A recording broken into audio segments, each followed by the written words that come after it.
noite a todos, boa noite aos nossos amigos internautas. O nosso estudo do Evangelho segundo o Espiritismo dessa noite é capítulo 16, itens 11 e 12, página 162, emprego da fortuna.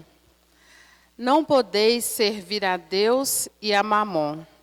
Retende bem isto, vós, a quem o amor do ouro domina, vós que vendereis vossa alma para possuir tesouros, porque eles podem vos elevar acima dos outros homens e vos dar as alegrias das paixões. Não podeis servir a Deus e a Mamon.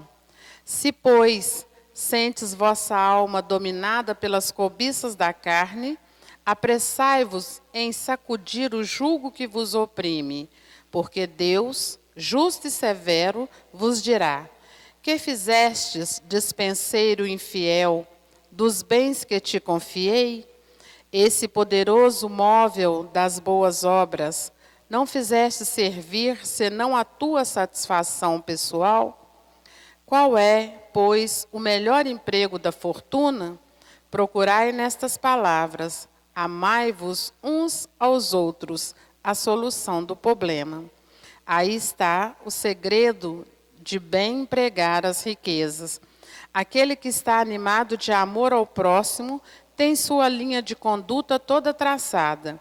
O emprego que apraz a Deus é o da caridade.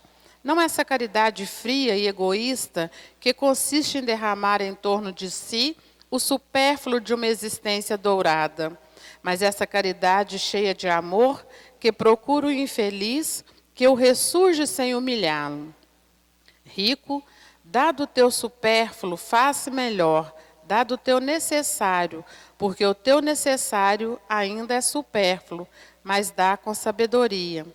Não repilas o queixume com medo de seres enganado, mas vai à fonte do mal, alivia primeiro. Informa-te em seguida e vê se o trabalho, os conselhos, a afeição, mesmo serão mais eficazes do que a tua esmola. Espalha ao redor de ti, com o bem-estar, o amor de Deus, o amor ao trabalho e o amor ao próximo. Coloca tuas riquezas sobre um capital que não te faltará jamais e te trará grandes interesses, as boas obras. A riqueza da inteligência deve te servir como a do ouro. Espalha ao redor de ti os tesouros da instrução. Espalha sobre os teus irmãos os tesouros do teu amor, e eles frutificarão. Chéveros, Bordel, 1861.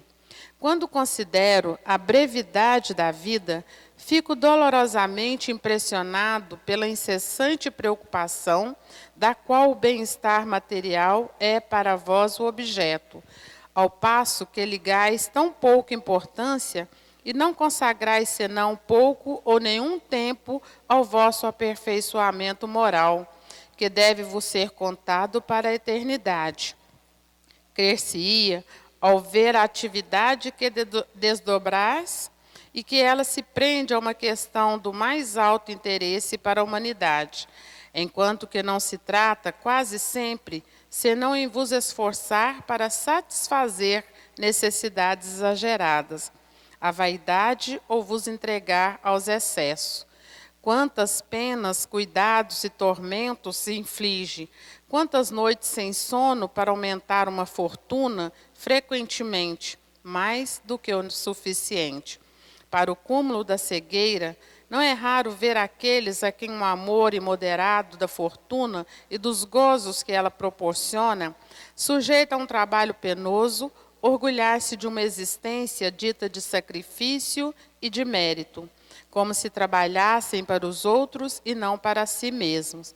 Insensatos, credes, pois, realmente, que vos será tido em conta os cuidados e os esforços dos quais o egoísmo, a cupidez ou o orgulho são os móveis, enquanto que negligenciai o cuidado do vosso futuro, assim como os deveres da solidariedade fraternal impostas a todos os que gozam das vantagens da vida social.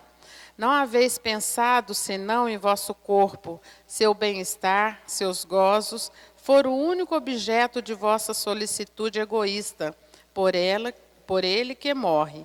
Haveis negligenciado o vosso espírito, que viverá sempre. Assim, esse Senhor tão estimado e acariciado, tornou-se o vosso tirano, comanda vosso espírito, que se fez seu escravo. Estava aí o objetivo da existência que Deus vos havia dado, um espírito protetor. Cracóvia, 1861. Boa noite, queridos amigos. Boa noite a todos.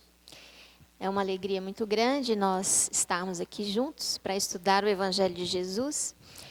E na noite de hoje, mais uma oportunidade para refletirmos acerca do emprego da fortuna, do emprego do dinheiro, dos recursos materiais, né? Às vezes a gente pensa que a única riqueza é o dinheiro, mas nós temos outras riquezas materiais, como por exemplo o tempo, né? Que cada um tem na sua vida. O tempo também é uma riqueza. E já tem um ditado que diz que tempo é dinheiro, né? O tempo é uma riqueza, tempo tem um valor imenso. E às vezes a gente emprega muito mal os recursos que nós temos em mãos.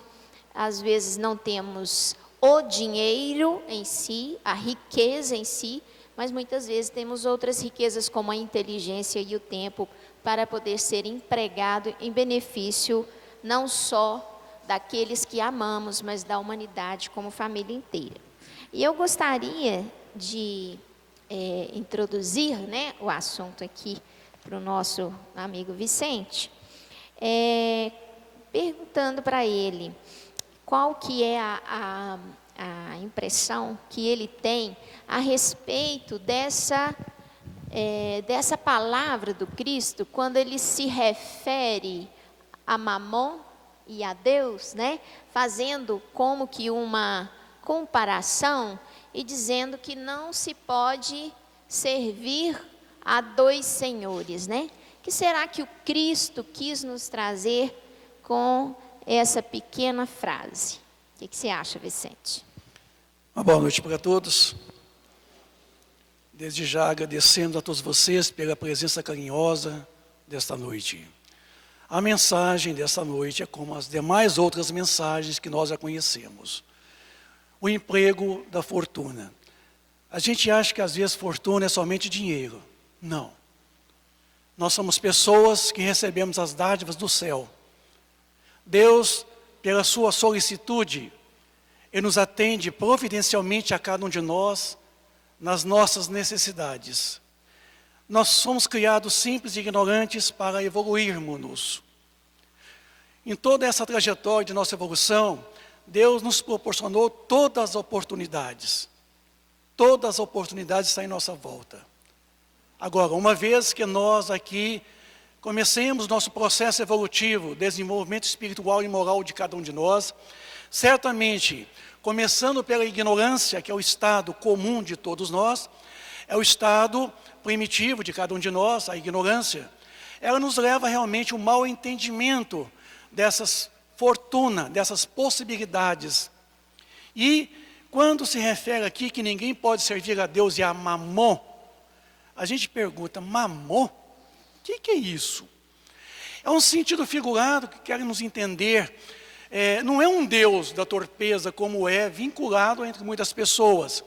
Na verdade não é um Deus. Mamon significa torpezas, significa ganância, significa aquela situação pelo qual você vive uma completa avareza. É a posse daquilo que é puramente material. Isso significa, de uma maneira geral, apego material. Então significa mamon. Ninguém pode servir a Deus e ao mesmo instante a mamon. Por quê?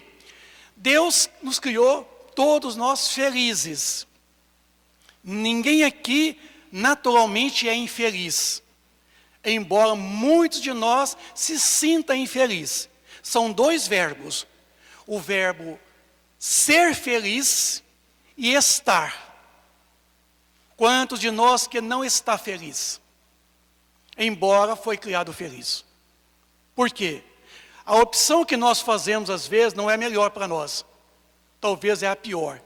Porque sendo nós ignorantes ainda da nossa condição espiritual, é mais fácil errar do que acertar. É mais fácil, porque a porta larga é justamente a porta da perdição. É a porta da avareza. Nós somos pessoas gananciosas. Somos pessoas avarentas. Porque nós estamos correndo sempre atrás do ter. O meu carro, a minha casa, meu marido, minha esposa, meus filhos, meu celular. De repente, o ladrão vem e leva tudo. Como que era meu, se o outro levou? Isso. Então, quantas vezes passa de forma despercebidamente sobre a nossa visão de que nós não somos proprietários de nada, nem do próprio corpo. Nós somos depositários. Deus quer que nós façamos um bom uso das oportunidades, da fortuna da qual Ele nos dotou. Quando começou esse capítulo, foi falado a parábola dos talentos.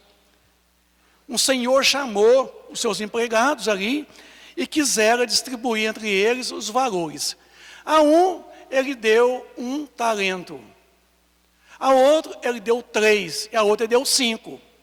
E esses foram embora. E cada um empregou os talentos devidamente, conforme achava que deveria empregar. Aquele que recebeu um talento, ele enterrou o talento. E na hora de prestar conta ao chefe dele, ao senhor, ele ainda criticou o chefe dele. O chefe perguntou: cadê o talento que eu lhe dei? Ele disse: não vem não. Você quer ceifar aonde você não plantou? Aí, ele criticou ainda o senhor. Porque ele havia pegado o talento e enterrado o talento. O que recebera 3, pegou os talentos e multiplicou.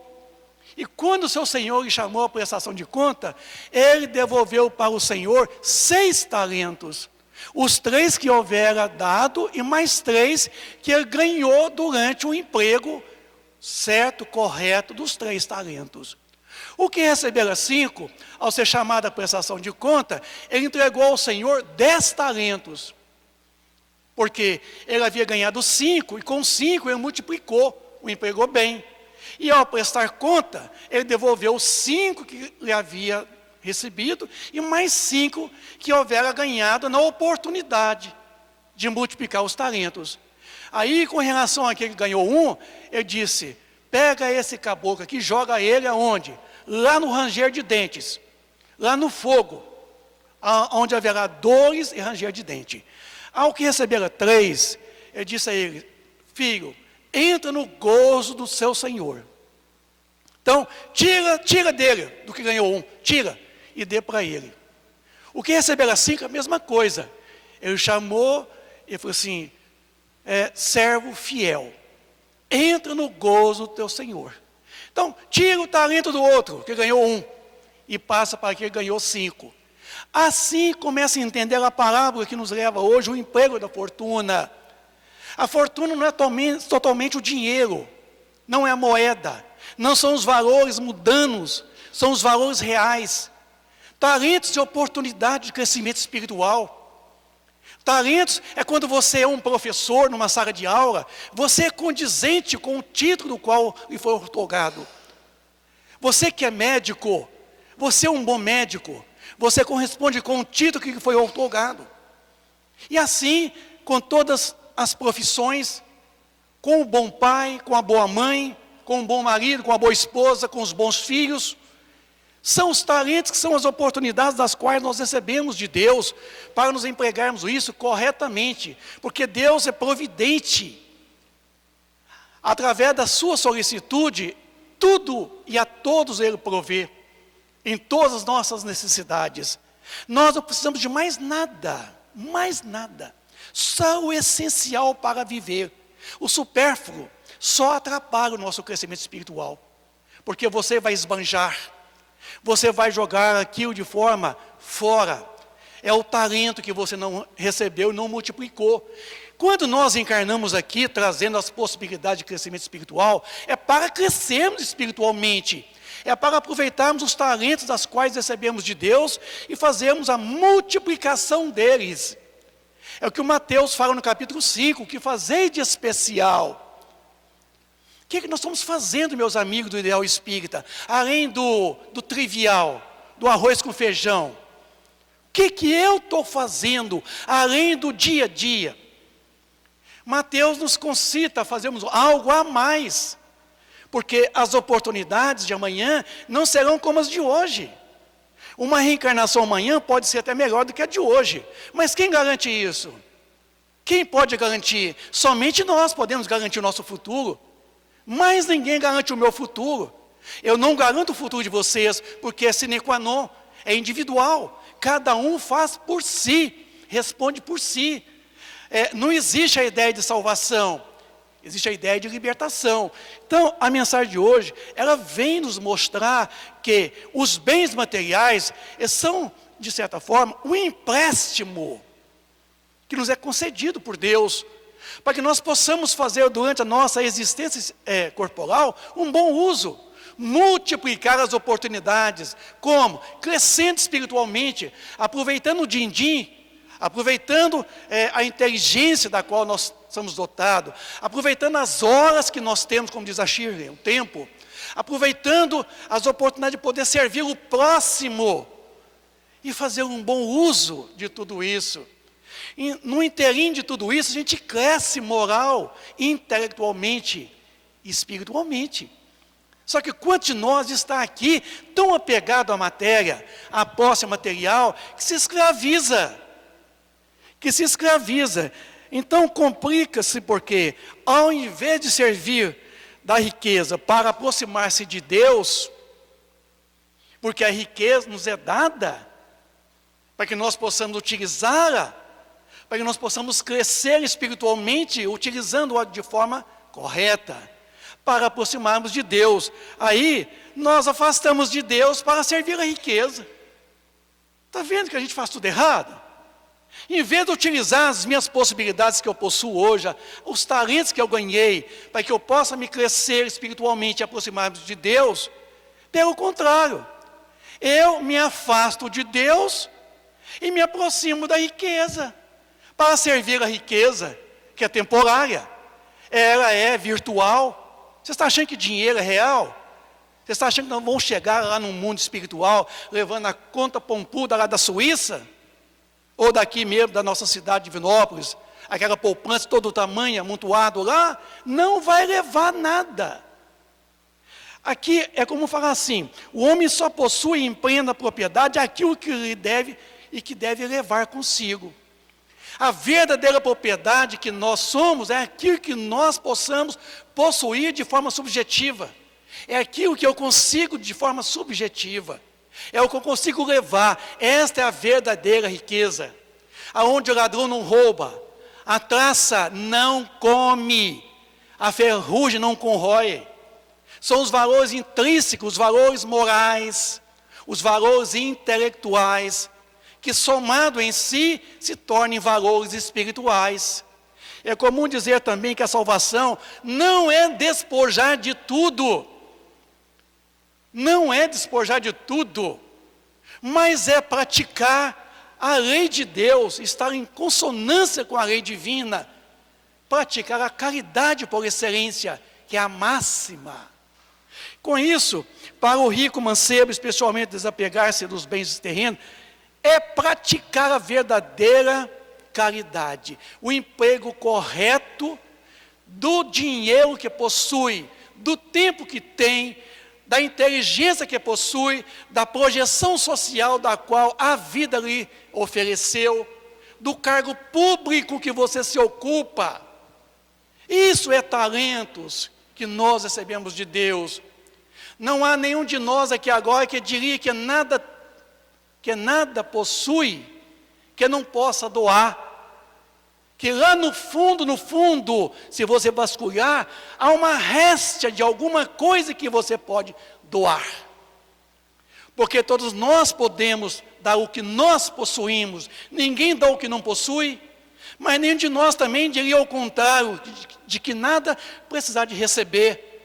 Porque lá no fundo, haverá sempre a falta, a escassez de alguma coisa que nós ainda não conseguimos conquistar. Assim, meus amigos, a lição de hoje, de maneira geral, é o bom emprego, não somente o dinheiro. Porque fortuna não é só dinheiro, fortuna são valores. E não servir a mamon. Mamon é torpezas, é essa falsa riqueza. Alguém fala assim, fulano quebrou. Por que quebrou? Porque na verdade o que ele tinha não era dele. Porque quem tem, não quebra. Entende? Porque são valores, assim, são virtuais. São valores que na verdade você não é detentor dele. Não é. Por isso que às vezes vem escassez mais tarde.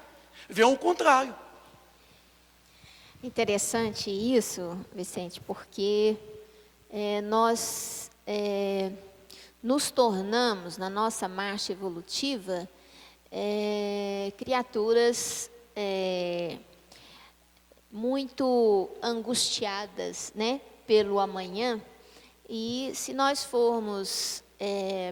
É muito interessante a história da humanidade, a história do Homo sapiens, onde há um historiador que escreveu um livro muito interessante, e o título dele é exatamente Sapiens, a História da Humanidade.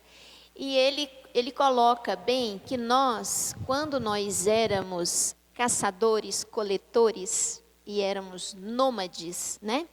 Então, nós vivíamos da caça, e vivíamos das frutas, das sementes, né, das folhas que nós achávamos pelo caminho. E nós ficávamos em determinada região, enquanto tinha o alimento. Dali nós mudávamos para outra região, e ali nós sobrevivíamos até ter o alimento. Quando havia escassez do alimento, mudava para outra região, éramos nômades. E com essa situação de migração das populações, o Homo sapiens, ele conseguiu povoar a Terra, né, como um todo, levando, né, esse DNA da nova humanidade para a Terra inteira, graças ao hábito de ser um caçador-coletor. E interessante que esse caçador-coletor, esse Homo sapiens caçador-coletor, ele não acumulava. Ele não acumulava nenhum tipo de bem. Ele não acumulava nem fruta, nem semente. Por quê? Porque ele tinha que andar quilômetros. Ele carregava com ele o estritamente necessário. Quando é que isso mudou na humanidade? Quando nós deixamos de ser o caçador-coletor para sermos o Homo sapiens agrícola, agricultor.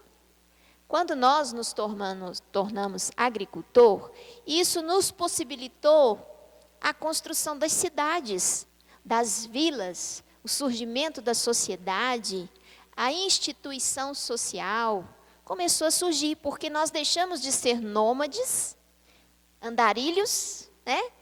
E nós nos fixamos, porque ali a terra passou a ser trabalhada, semeada, e nos dar o alimento.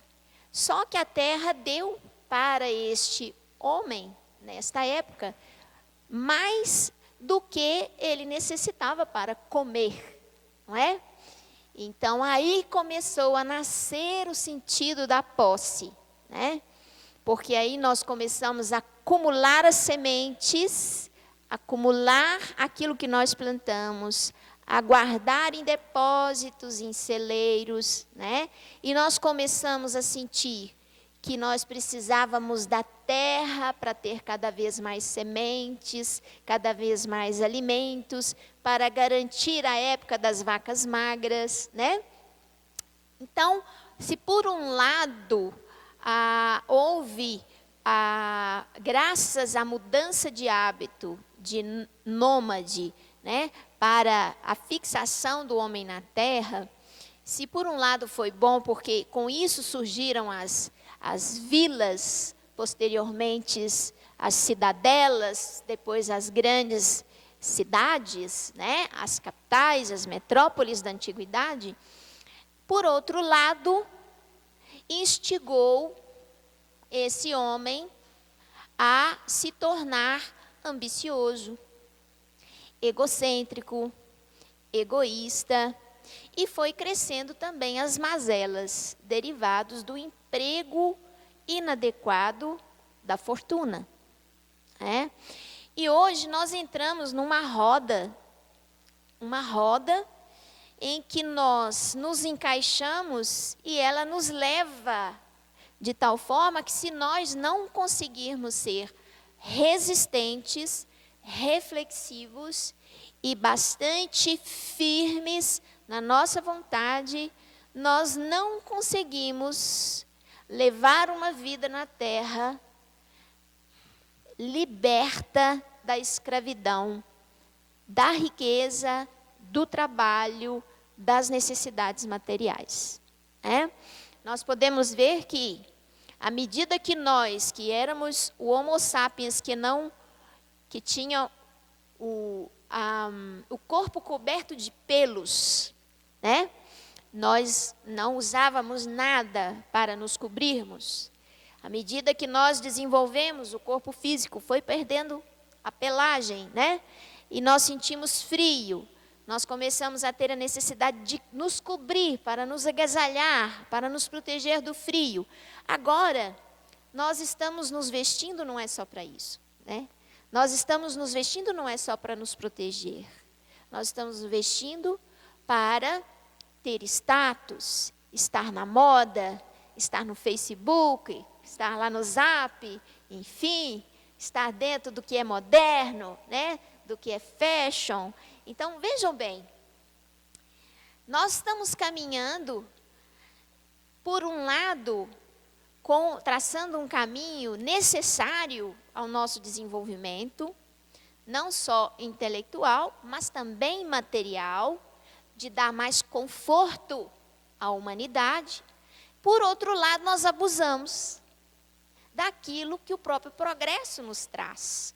E nós nos encaixamos de tal forma nessa engrenagem do progresso, que nós temos muita dificuldade, muitas vezes, de se comportar diferente. Por que eu tenho que andar na moda? O que me obriga a isso? Por que eu não posso trajar um vestuário mais simples? Por que eu tenho que me produzir exageradamente para chamar a atenção? Por que o meu tempo tem que ser totalmente empregado no trabalho? Por que eu não consigo separar um tempo da minha vida para estar com os filhos, para estar com os pais? Porque não adianta, gente, depois que os pais vão embora daqui, a gente se lamentar no velório. Ai, por que eu não fiquei ao lado da minha mãe? Por que eu não fui dormir lá na casa do meu pai? Por que eu não levei minha mãe para tal lugar? Por que eu não viajei com eles, Não. Nós temos que estar ao lado das pessoas que amamos enquanto nós andamos com elas.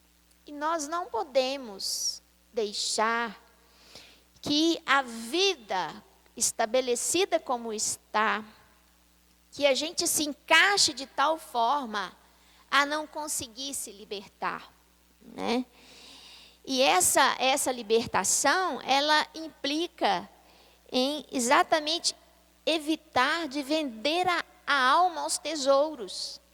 Precisamos aprender a empregar melhor o nosso tempo e aproveitá-lo.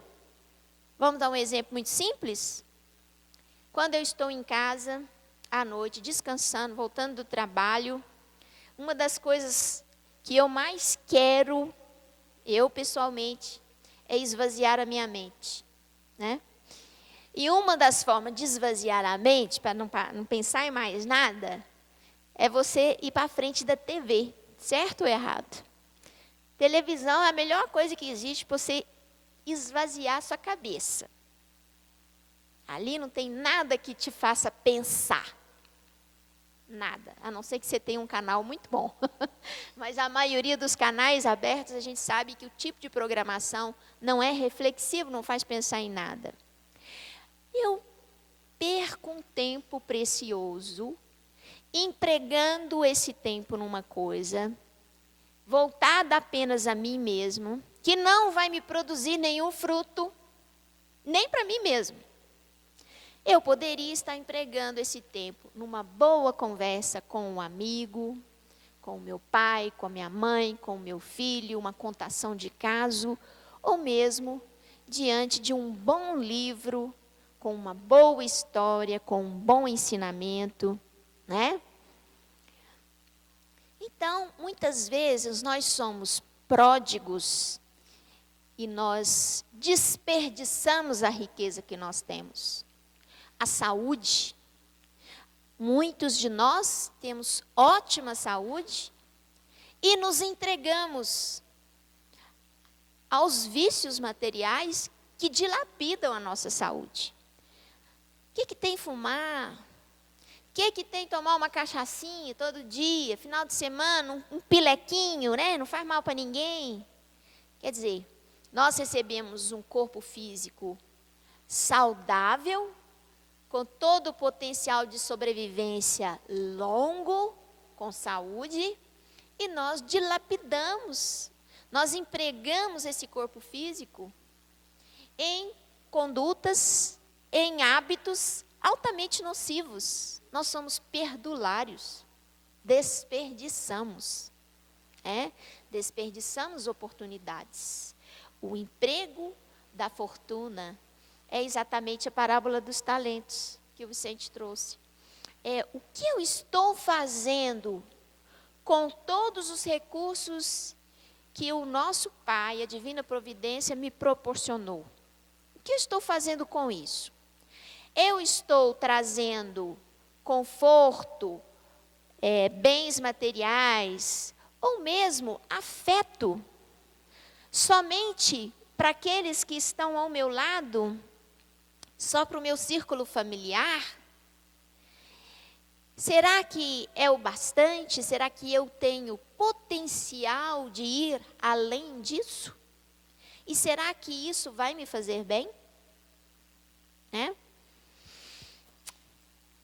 E aí, a gente vai ver no segundo tópico, no item 12, quando ele fala que nós empregamos muito mal o nosso tempo, porque nós só dedicamos o nosso tempo ao desenvolvimento material. Nós nos preocupamos com o filho estar numa boa escola. Qual que é a boa escola? É aquela que faz ele passar no Enem, ter a melhor nota do Enem, entrar numa universidade federal. Essa é a boa escola, na nossa concepção. E pode não ser. E eu tenho prova de que não é bem assim. Já tive a experiência com os meus filhos, que nem sempre a boa escola é aquela que aprova lá no Enem e que faz entrar para uma federal. Muitas vezes a boa escola é aquela que ajuda o filho da gente a crescer como pessoa, a ser um ser humano melhor. E nós não estamos preocupados com isso.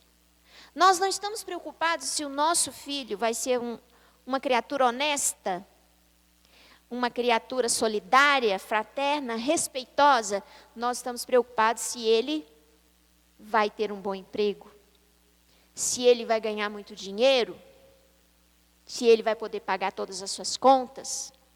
Nós estamos preocupados com isso. Se ele vai fazer fortuna.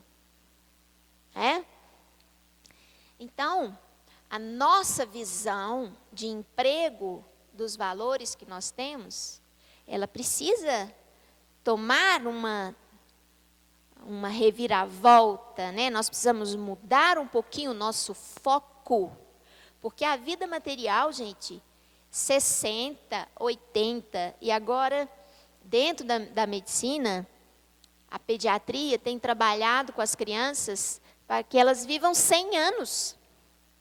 Nós queremos que as nossas crianças de hoje vivam 100 anos, um século,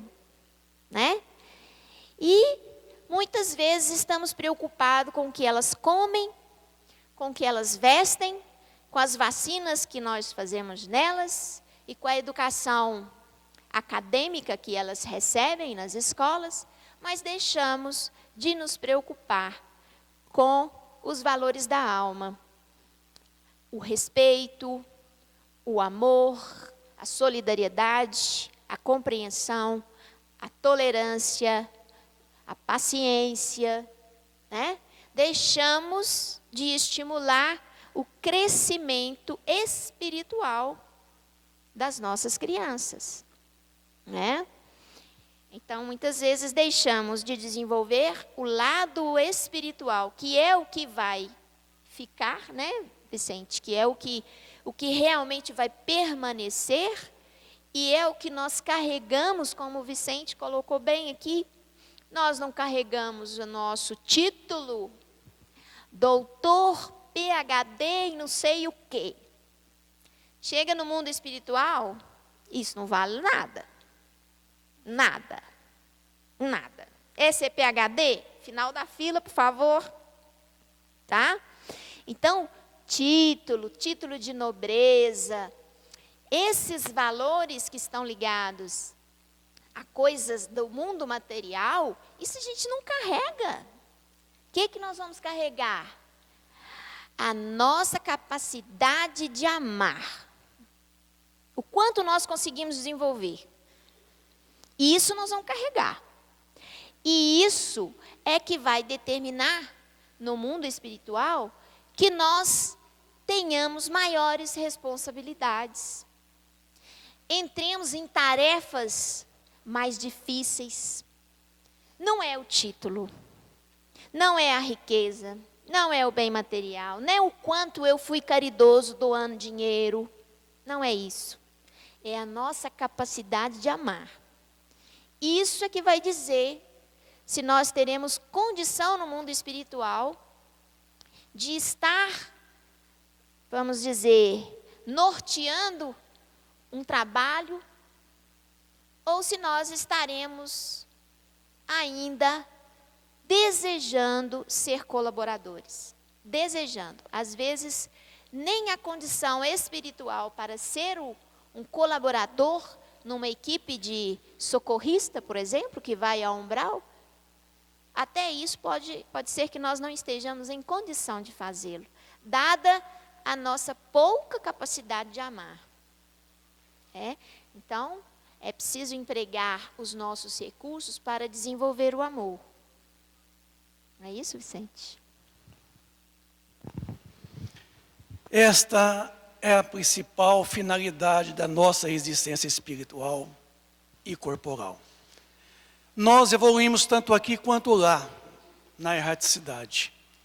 Como espírito herdeiros do Eterno Pai, que todos nós somos, a caminhada nossa é muito árdua, aqui na condição que nos encontramos hoje. Porque cada um de nós aqui agora está num planeta chamado Terra. E este planeta aloja no seu bojo um mundo. E esse mundo é formado por todos nós. E na escala dos mundos, de acordo com o livro dos Espíritos, o Evangelho segundo o Espiritismo, no seu capítulo 3, a Terra é um mundo de expiação e provas. Ele é o segundo na escala dos mundos. Nós mal saímos do mundo primitivo. E saindo do mundo primitivo, estamos ainda muito apegados ao primitivismo, arraigados à completa ignorância, à bestialidade das quais nós somos dotados. Porque somos seres ainda crianças na evolução espiritual, somos crianças, somos bebês. E aqui nós reencarnamos para justamente aproveitar o ensejo em que a matéria, inclusive a matéria que compõe o nosso corpo, contribua para que nós possamos aproveitá-la e ela nos auxiliar no nosso crescimento espiritual. Só que em vez de nós aproveitarmos os valores da matéria para a nossa evolução, nós nos escravizamos à matéria. É comum dizer que a Terra hoje é um mundo de expiação em prova, onde o mal ainda predomina. Onde ainda a matéria, ela age sobre nós, Na pergunta 100 do Livro dos Espíritos, que trata da escala dos espíritos, que coloca a escala em 3 ordens, primeira, segunda e terceira ordem, nós estamos na terceira ordem dos espíritos. E na terceira ordem, lá coloca que os espíritos da terceira ordem, a matéria tem sobre eles uma predominância. Então a matéria, ela predomina sobre nós. Chegando aqui, como dizia o meu amigo Sócrates, é como o ébrio. No processo reencarnatório, a gente reencarna e fica atordoado com as paixões terrenas. E as paixões nos levam de forma subliminar ao processo do consumismo exacerbado, ao capitalismo ferrenho, em que as televisões, as novelas nos levam ao consumismo exacerbado. Nós estamos vivendo, meus amigos, o ideal espírita, um momento de uma predominância do materialismo sobre nós. Nós cedemos facilmente ao materialismo, à matéria, porque o espírito depende sim da matéria, para que possa desenvolver a sua capacidade de espiritualidade. Mas não é se deixar ser levado, escravizado, pelo que a matéria nos proporciona. Porque se nós queremos atingir o reino dos céus, lá não entra com a matéria. E essa matéria que nós conhecemos, porque quando Deus nos criou, está lá na pergunta 79 do Livro dos Espíritos, haja visto 2 elementos essenciais do universo, o elemento espiritual e o elemento material. Podemos dizer que os espíritos constituem a individualização do princípio espiritual, e a matéria constitui a individualização do princípio material. A resposta foi curta. Evidentemente, vírgula, que para vós será desconhecido a época da formação, isso, e como foi formado. Uma coisa é certa, quando Deus nos criou como um princípio inteligente que eu sou e você também o é, estando hoje eu e vocês na condição de espírito, o princípio material também foi criado para nos proporcionar que nós pudéssemos utilizar ele, para que ele pudesse desenvolver as nossas potencialidades espirituais, como princípio inteligente, elemento espiritual que nós somos. Só que em dado momento em que nós estamos muito alienados à matéria, a gente não consegue realmente desapegar dela. Eu fui me recorrer aqui ao Livro dos Espíritos nessa tarde de hoje, para dizer para vocês o seguinte, a pergunta é o seguinte, é a 799. De que maneira o Espiritismo pode contribuir para o progresso? Ora a resposta. Destruindo o materialismo, que é uma das chagas da sociedade. Destruindo. E a palavra destruição aqui, ela não é pejorativa, que a destruição é sinônimo de transformação, viu? Então, como que o Espiritismo poderá contribuir para fazer com que o materialismo ele seja transformado, fazendo com que nós conheçamos as leis divinas. Conhecendo as leis divinas, nós vamos aplicar ela a quem? A nós mesmos. Guardar com as leis divinas uma relação de harmonia, uma relação de parceria. Aplicando ela em mim, eu saiba como viver de acordo com a harmonia com o Criador. Foi por isso que as leis divinas foram criadas, para estabelecer a harmonia dos 2 grandes princípios universais, o princípio inteligente e o princípio material de que nós detemos. E o princípio material, ele é nada mais do que uma instrumentalidade do nosso processo, do desenvolvimento da nossa espiritualidade. Porque Deus é perfeito, a sua obra há que ser perfeita, embora não está perfeita. Porque quer Deus que nós mesmos venhamos desenvolver essa perfectibilidade, de acordo com os nossos esforços. Ele quer que nós empreguemos os valores que Ele nos dotou, façamos por nós mesmos o emprego dos valores, mas acima de tudo os valores espirituais, que são os valores que foi depositado em nós, e que nós voltaremos às mãos do Criador com esses mesmos valores. Os valores materiais são temporários, eles não são permanentes, não são duradouros, é tanto que a nossa matéria, o nosso corpo físico, ela é transformável. Ela muda a cada 24 horas, as nossas células mudam, elas se renovam. A cada 7 anos, o nosso corpo inteiro, exceto as células nervosas, elas mudam. O nosso corpo físico se renova a cada 7 anos. Então tudo está numa constante transformação, numa constante melhoria, esperando que nós, além das transformações da matéria, que vem a gente desenvolver a nossa condição de perfeitos que nós somos, porque o Criador é perfeito. Mas é necessário que a gente venha fazer isso paulatinamente, na medida dos nossos esforços. Deus não quer acabar com o pecador. Ele quer que o pecado, quer dizer, que as faltas não existem. E a falta, os nossos erros, é ignorância. Nós não precisamos passar pela fieira do mal. Está na pergunta 119 aqui do Livro dos Espíritos. É a fieira da ignorância pelo qual nós trilhamos desde quando nós fomos criados. Porque na pergunta 115 do Livro dos Espíritos, que está aqui nas minhas mãos, foi perguntado por que Deus criou alguns espíritos bons e outros maus. Respondeu, não, Deus não os criou bons nem maus, os criou simples e ignorantes, mas todos tendenciosos ao processo evolutivo, ao seu aperfeiçoamento. Mas deixando a cada um a tarefa de se fazer pródigo de si mesmo, de ser o artesão do seu futuro, de esculpir a sua própria imagem, a imagem do Criador. Porque Deus é Criador, nós somos co-criadores em plano menor. Deus é perfeito, nós somos perfectíveis. Trazemos a perfeição em cada um de nós, potencialmente, para que nós possamos desenvolver essa perfeição paulatinamente. É isso que Ele espera de mim e de todos vocês, é de toda a humanidade, é de todos os espíritos que habitam todo o universo. Para isso é preciso um entendimento da mensagem cristã, porque Jesus é um dos grandes precursores da verdade. Ele quer que nós, assim, sigamos os seus passos, mas não pisando nos mesmos passos deles, mas seguindo a direção que Ele é modelo e guia de perfeição. Então, meus amigos, a lição de hoje nos concita realmente a despojarmos desse velho materialismo que nos escraviza nessa roda de samsara.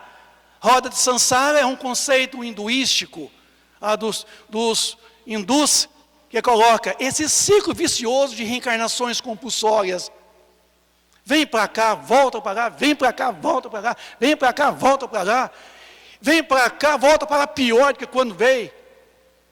Tenta melhorar, não consegue melhorar, volta para lá pior do que quando chegou aqui. Nós estamos assim, dando 2 passos à frente e 1 atrás, 2 à frente e 1 atrás. Nós estamos amassando barro. Estamos no mesmo lugar. Tem 2000 anos que se passou o Cristo, que estivera fisicamente, pessoalmente entre nós. O que mudou de lá para cá? Estamos matando por nada. Estamos à risco de uma 3ª guerra mundial, que vai ser um verdadeiro extermínio na face da terra.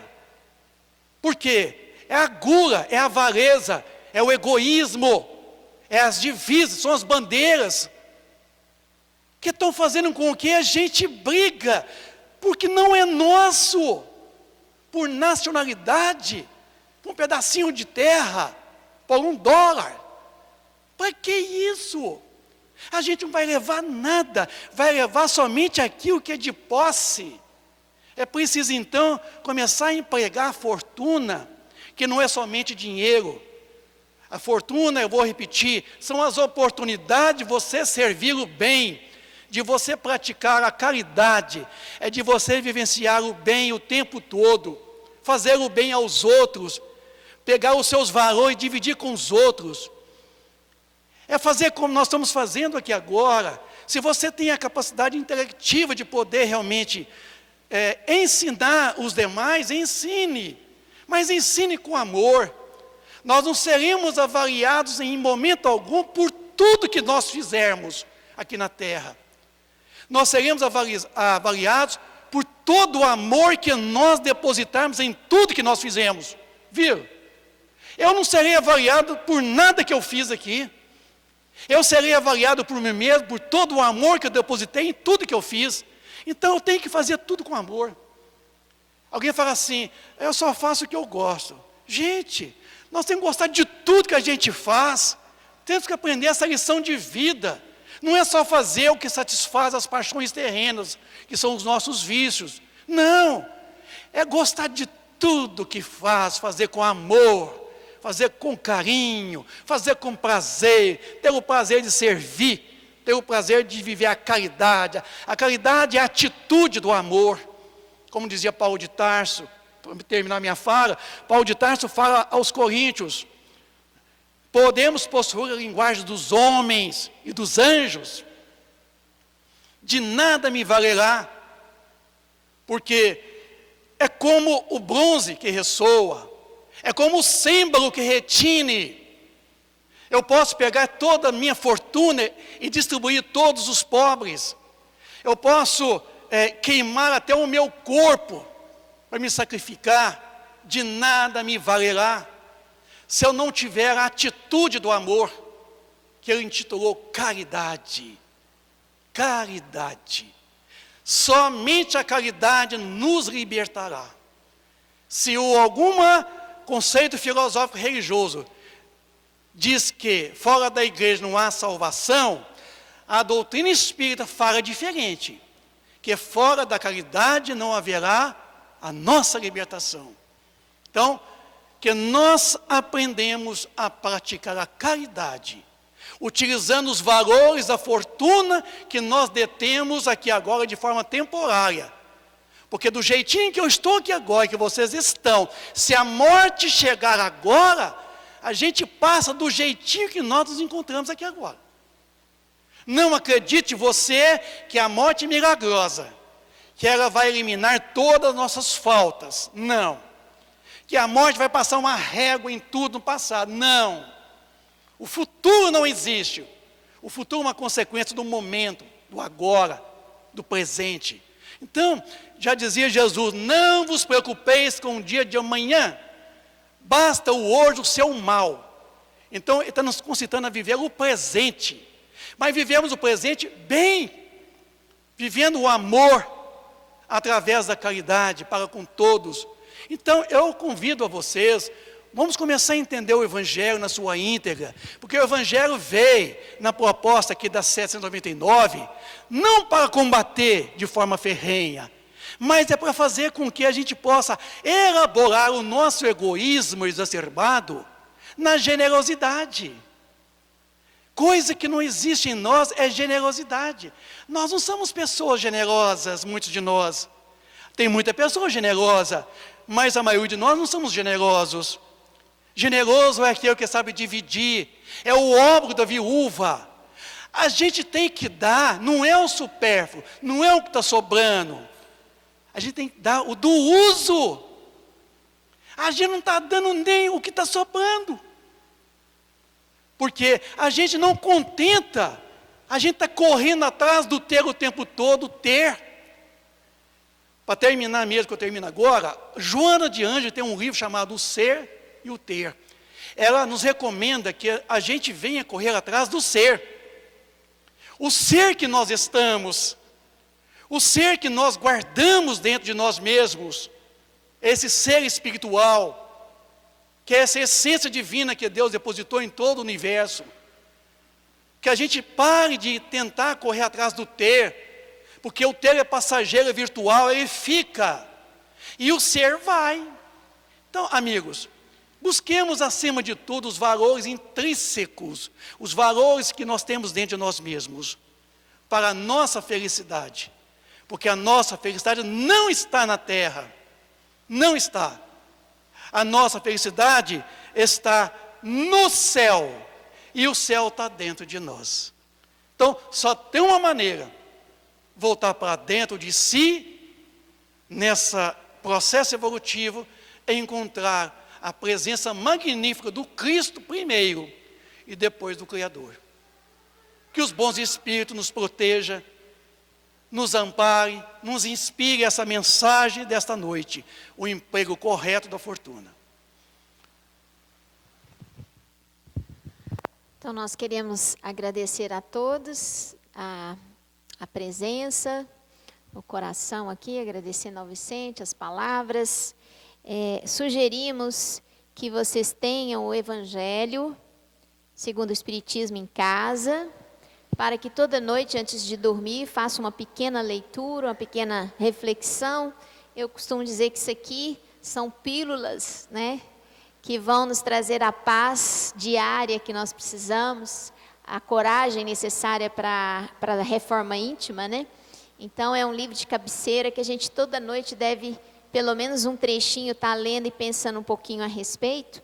E convido também a todos, aproveitando essa fala do Vicente a respeito dos conflitos, né, que estão surgindo no mundo, que a gente, como, vamos dizer, cristãos, né, nem vou falar espíritas, mas como cristãos, que a gente faça um pensamento positivo, procure vibrar, né, um pouco mais de paz para aquelas regiões que estão em conflito, e vamos fazer sempre uma corrente de oração, um pensamento positivo, para que a espiritualidade responsável pelo planeta consiga envolver os responsáveis, né, pela paz, entre aspas, mundial, para que nenhum passo seja dado em direção a um desfecho que é o que nós não desejamos, né? Então, vamos tentar fazer um pensamento positivo, vamos encorajar o nosso espírito e daqueles responsáveis para que eles consigam êxito de sensibilizar os grandes responsáveis pelo planeta Terra, né, pela relação entre os países, para que nós consigamos uma saída pacífica e emblemática, e um futuro melhor para a humanidade como um todo, né? Não só para nós aqui na cidade de Divinópolis, mas para o mundo, para o planeta Terra como um todo. Obrigada a todos.